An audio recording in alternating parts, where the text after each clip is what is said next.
Good morning. I, Sanjeev Kumar, today present last part of Commentaries on Living, Part 3, written by Krishnamurti.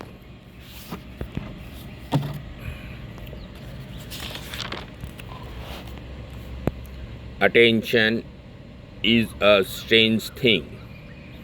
The mind is never still to look, to listen. The moment it looks, it is off on its restless wanderings. In the very act of listening, there is an interpretation, a recollection, an enjoyment, and attention is denied. The mind may be absorbed by the thing it sees or listens to, as a child is by a toy, but this is not attention, nor is concentration attention, for concentration is the way of exclusion and resistance. There is attention only when the mind is not absorbed by an inward or outward idea or object. Attention is the complete good.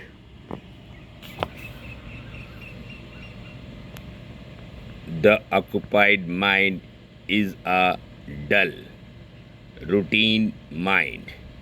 In essence, it's mediocre because it's stabilized in habit, in belief, in a respectable and profitable routine.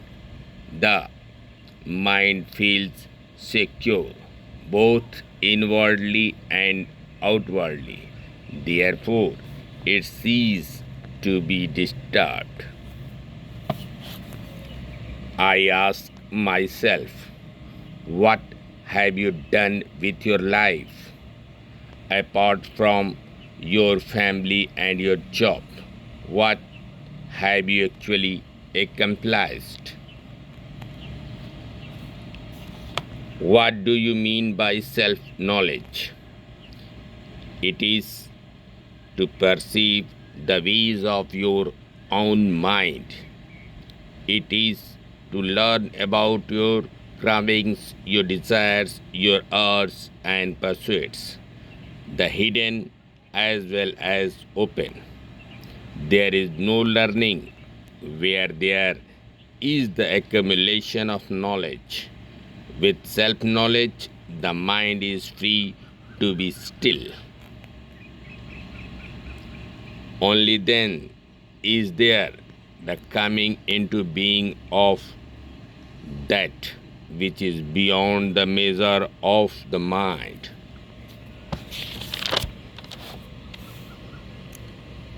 What do you mean by life? Life is everything: jealousy, vanity, inspiration, and despair, social morality, and the virtue which is outside the realm of cultivated rightness, knowledge gathered through the centuries, character, which is the meeting of the past with the present, organized beliefs called religions, and the truth that lies beyond them, hate and affection, love and compassion, which are not within the field of the mind. All this and more is life. Meditation is the flowering of goodness. It is not the cultivation of goodness. What is cultivated never endures. It passes away and has to be started again. Meditation is not for the meditator. The meditator knows how to meditate. He practices, controls, shapes, struggles, but this activity of the mind is not the light of meditation. Meditation is not put together by the mind.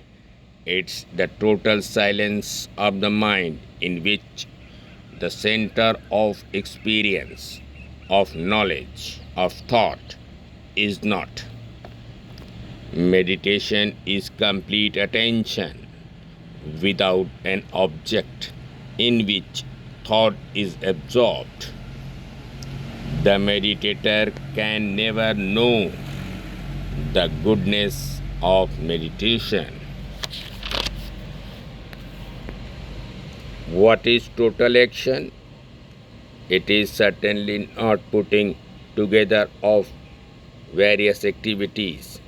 To understand total action, fragmentary activity must cease. It's impossible to see at one sweep the whole expanse of the heavens by going from one small window to another. One must abandon all windows. That sounds fine intellectually, but when you see the hungry, the miserable poor, you boil inside and want to do something, which is most natural.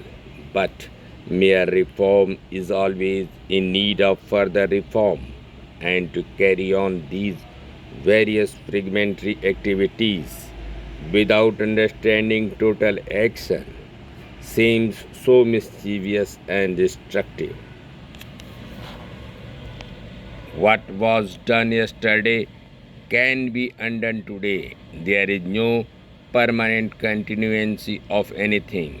Continuancy can and must be dissipated through the understanding of its process. We are afraid not of the fact, but of the anticipated effect of the fact. The mind foresees and is afraid of what might be. The mind is afraid not of the unknown, but of losing the known. The silent mind is not a reflective mind. To reflect, there must be the watcher and the watched. The experience heavy with the past. The silence of the total is meditation.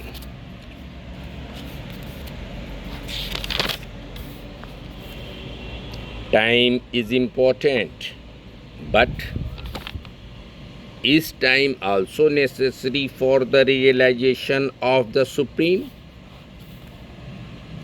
2. Time you can achieve only that which time has created.